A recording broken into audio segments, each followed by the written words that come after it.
Hello সকলকে, physical সায়েন্সের এবার কোয়েশ্চেনগুলো আমরা আলোচনা একটু করে নেব। ফার্স্ট কোশ্চেন আছে, শীতল ও লঘু নাইট্রিক অ্যাসিড কেবলমাত্র এই ধাতুর সঙ্গে বিক্রিয়ায় হাইড্রোজেন গ্যাস উৎপন্ন করতে পারে। ধাতুটি হলো ম্যাগনেসিয়াম, মানে option D. EV is the unit of, EV এটা আমরা সবাই জানি, ইলেকট্রন ভোল্ট, আয়নায়ন শক্তি, ঠিক আছে, বা আয়নাইজেশন এনার্জি, ডি অপশন। তারপর বলেছে the VI graph of a substance is given, the substance is, এই যে ভিআই লেখচিত্র এটা কিসের উপর দেওয়া হচ্ছে, কোন পদার্থ, অওহমীয় পরিবাহীর জন্য, ঠিক আছে, 43-এর সি অপশন। পরবর্তী কোশ্চেন, নিচের প্রদত্ত কোনটি 1 অ্যাম্পিয়ারকে প্রকাশ করে? আমরা কিন্তু সূত্রটা জানি, 1 অ্যাম্পিয়ার মানে এখানে কি হবে, কুলম পার সেকেন্ড। এবার কুলম পার সেকেন্ডকে কি বলেছিলাম, যে ভাগ আকারে আছে, যদি ওপরে গুণ আকারে নিয়ে যেতে চাও তাহলে পাওয়ারের মাথায় যেটা থাকে তার আগে মাইনাস হয়, তাই জন্য কুলম ইন্টু সেকেন্ড ইনভার্স, সেটা হলো কোন অপশানটা, 44-এর ডি অপশান।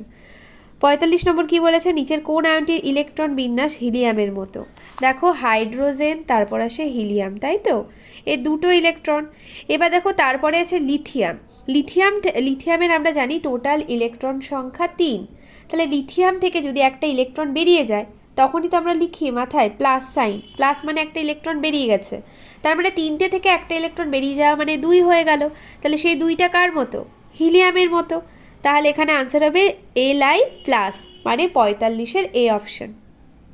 46 নম্বরটা দেখো, একটি বস্তুকণা ত্বরিত গতি লাভ করে, কি হবে এটা, 46-এরটা হবে অপশন এ, যখন একটি অপ্রতিমিত বল ওর ওপর ক্রিয়া করে।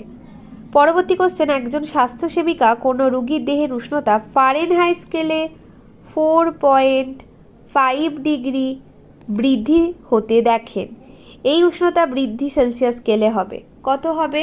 দেখো এখানে তোমরা খেয়াল রাখবে সেলসিয়াস স্কেলে ডিফারেন্সটা কত, 0 থেকে 100 অবধি থাকে, তার মানে 100 ঘর। ফারেনহাইটে কি হবে, 32 থেকে 212, মানে হলো 180 ঘর। তাহলে আমি এই দুটোকে কিন্তু তুলনা করতে পারি, কি বলতে পারি, যে 180 যেটা আমরা পাচ্ছি ফারেনহাইটে, তাহলে সেলসিয়াসে সেটাই ডিফারেন্সটা হচ্ছে 100, তাহলে 4 পয়েন্ট যখন বৃদ্ধি হচ্ছে তাহলে সেটা সেলসিয়াসে কত হবে, কাটাকুটি করো, 100/180 ইন্টু 4.5, এখানে নিচে 10 হবে, যেহেতু আমি দশমিকটা তুললাম, 0 0 কেটে গেল, তাহলে পড়ে থাকছে কি, এখানে 3 দিয়ে যাচ্ছে, 3 15 45, 3 6 18, 3 5 15, 3 2 6, 5/2, 5/2 মানেই হলো 2.5, তাহলে আনসার হবে 2.5 ডিগ্রি, ঠিক আছে, এটা একটু বুদ্ধি খাটিয়ে করার মতো আনসার ছিল, ঠিক আছে। আচ্ছা পরবর্তী বলেছে, তড়িৎ বিশ্লেষণের সময় জারণ ঘটে, জারণ কোথায় ঘটে, জারণ মানে আমরা জানি ইলেকট্রনের ত্যাগ, তাই তো, ইলেকট্রনের ত্যাগ হওয়া, সেই ইলেকট্রনের ত্যাগ হওয়াটা কোথায় হবে, অ্যানোডে হবে, ঠিক আছে, তাহলে আনসার হলো বি অপশান, অ্যানোড।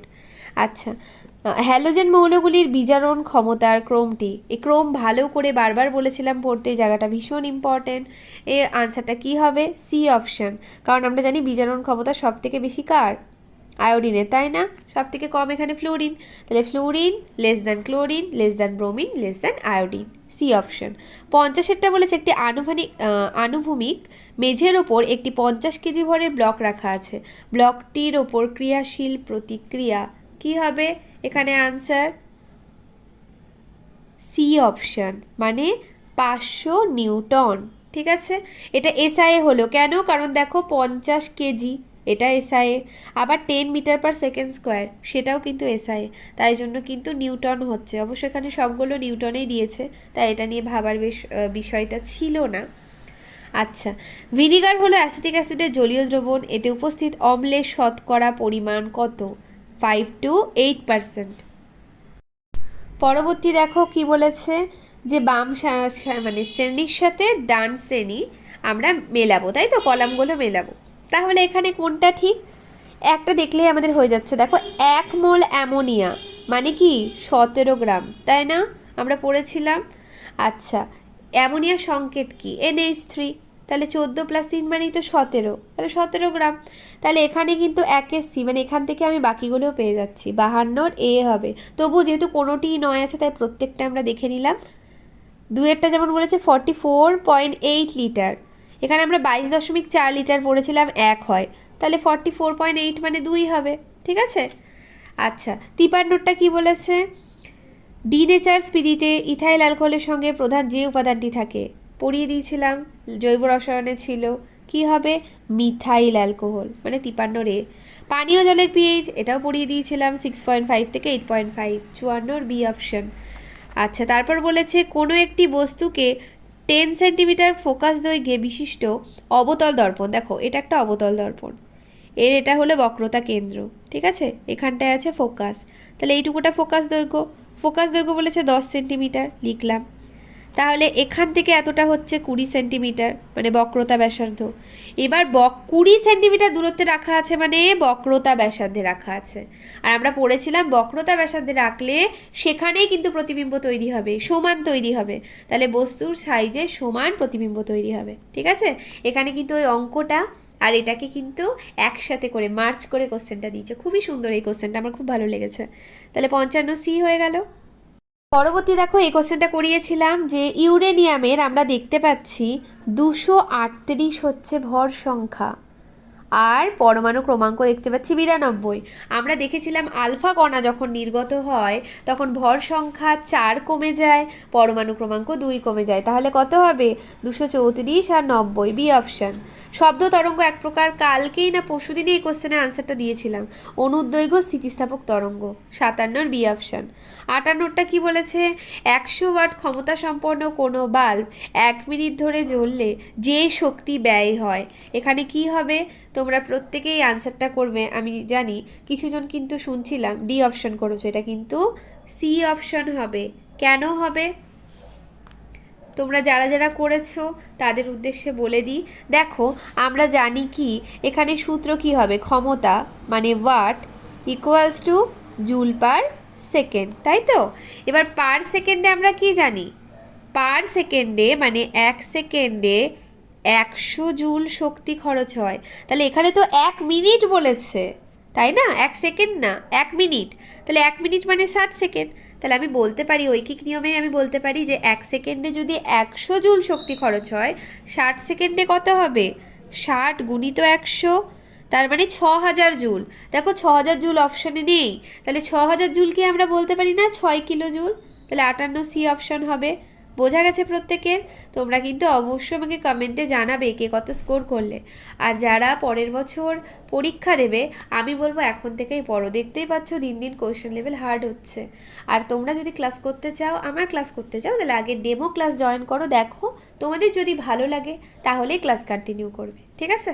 আচ্ছা চলো পরবর্তী কোশ্চেন বলে দিই যে কোনো গাড়ি 5 মিটার পার সেকেন্ড স্কোয়ার ত্বরণ সহ গতিশীল, তার সঙ্গে অনুরূপ একটি গাড়ি জুড়ে দিলে তাদের ত্বরণ হবে। এখানে কি করব? দেখো আমরা সূত্র জানি F equals to M A, তাই তো? তাহলে এ হলো ত্বরণ অ্যাক্সেলারেশন, তাহলে এ মানে কি? এ মানে হলো এফ বাই এম। এবার এখানে এমটা কি হচ্ছে দেখো, যেহেতু আর একটা গাড়ি জুড়ে দেওয়া হচ্ছে অনুরূপ, তাই জন্য কি হয় এখানে অর্ধেক হয়ে যাবে, মানে এখানে 5 মিটার পার সেকেন্ড স্কোয়ার ত্বরণ ছিল, সে ত্বরণটা অর্ধেক হয়ে যাবে, মানে 2.5 মিটার পার সেকেন্ড স্কোয়ার হবে, 59 সি অপশন। ঠিক আছে, তারপর বলেছে লিনতাপ রাশিটির মাত্রীয় সংকেত কত? আমরা জানি কি লিনতাপ দিয়ে একটা সূত্র পড়েছিলাম, Q equals to M L, মানে কিউ মানে তাপ ইকুয়ালস টু বস্তুর ভর গুণিত লিনতাপ, তাই তো? তাহলে লিনতাপ ইকুয়ালস টু কি? লিনতাপ ইকুয়ালস টু তাহলে তাপ বাই ভর, আর তাপ মানেই আমরা জানি কৃতকার্য বাই ভর। এবার কেন করছি কৃতকার্য বাই ভর?